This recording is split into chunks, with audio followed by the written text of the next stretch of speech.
reason she's here, of course, is this evening is a very special documentary airing on ITV, which will give us an update on her husband, Derek, who remains seriously ill in hospital after contracting COVID-19 a year ago. I can't believe we're a year from when Boris first told us we were going to have to lock down, and the year that you and Bill and Darcy have had. Yeah. And Derek. Seems surreal.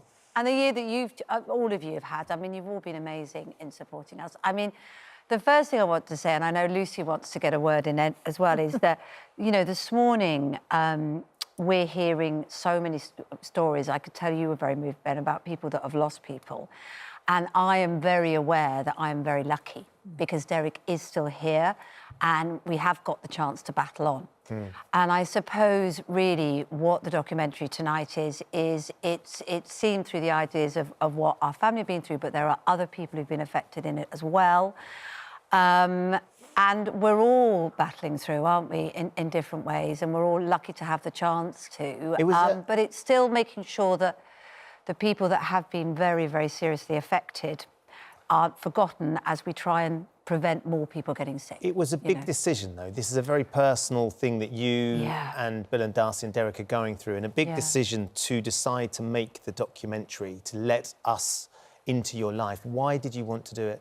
Oh, it's a tough one, isn't it? So, well, first of all, I do have a job which puts me on TV, and there were many, many months before I came back to GMB and back to Smooth Radio, where I was just locked in that bubble that we all have been because of, you know, COVID restrictions, and me particularly.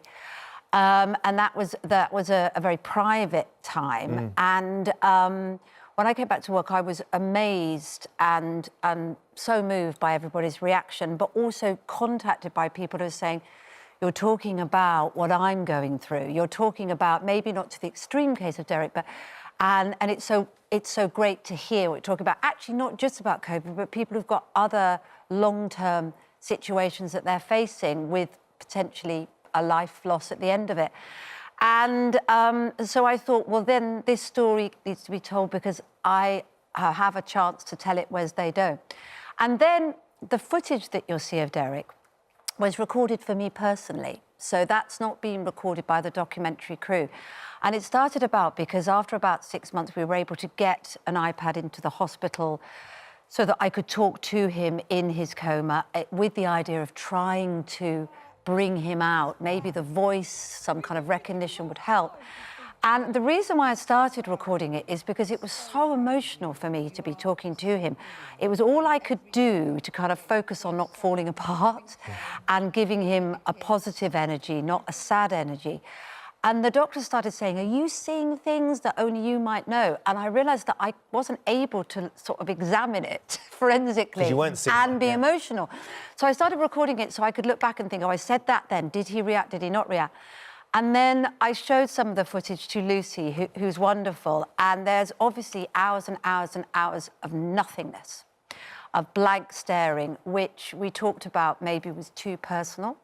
And then the moments that you see are the moments when he is getting more consciousness and he can react. And also, you know, Derek has kind of devoted his life to mental health and to good mental health and since sort of leaving politics. Because he's a psychotherapist, isn't he? Because he's a psychotherapist and a psychologist. So I feel like that he would want his journey to be told. I think he would like to be here telling it with me, and maybe hopefully that can happen soon, but not yet. So well, we'd I all think love that, he would wouldn't we? approve Yeah. that. One of the things, Kate, that I think will strike people is the way you communicate with Derek. Because I think for a lot of people, they'll remember that moment when you said that he had been able to mouth a word.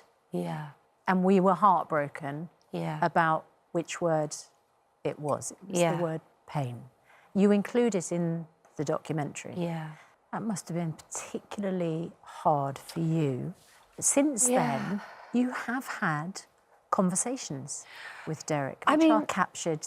I mean, well. yes, which are in that. I mean, maybe conversations are stretching it because, you know, we all have strong memories, you both do too as well, of conversations with Derek, which were particularly fulsome.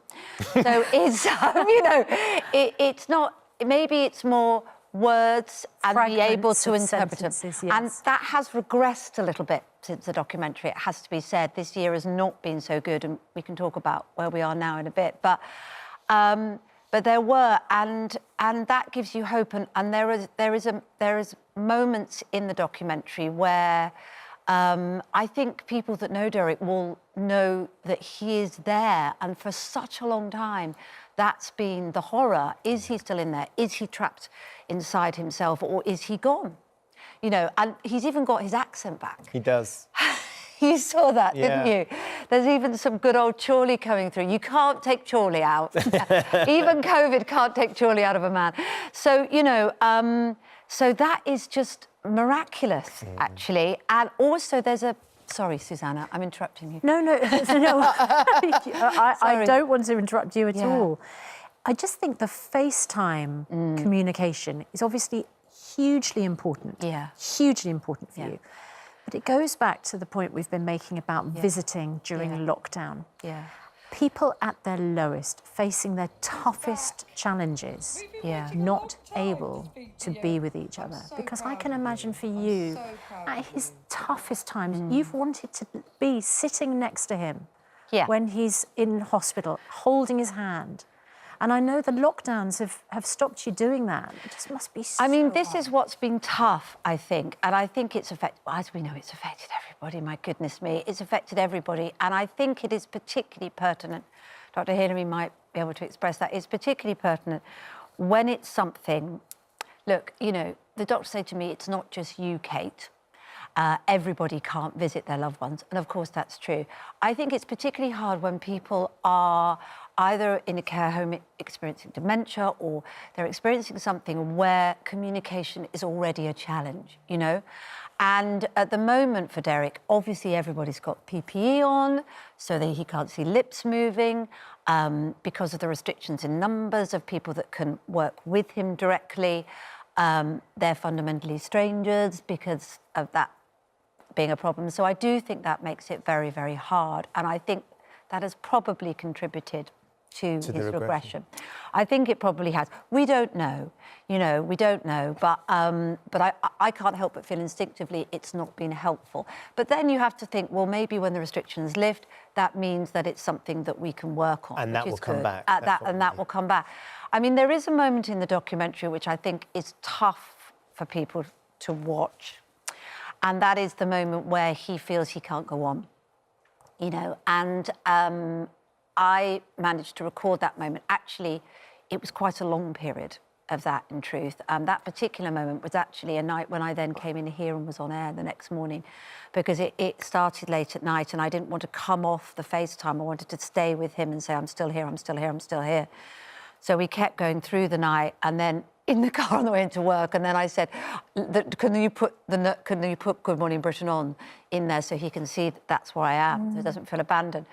Which is very helpful, isn't it? And that was your fear of him feeling left on his own at that point? He was so vulnerable. It was, but also what was interesting about that point and why I decided to include it, because it obviously is him at a very low emotional ebb. So you have to think very carefully about whether he would want that shown. But why I wanted to include it is because I think it is how anybody would feel when they've been trapped inside a body and mind that is not letting them communicate. They're fighting against physical pain, discomfort, and being trapped. And anybody would feel that way. And I think it was just important to show that, you know, that is going to affect you in whatever degree you've got it. It is, it's going to affect as you anybody. say, an extraordinarily raw moment, but a moment that you've lived through and Derek has gone through as well.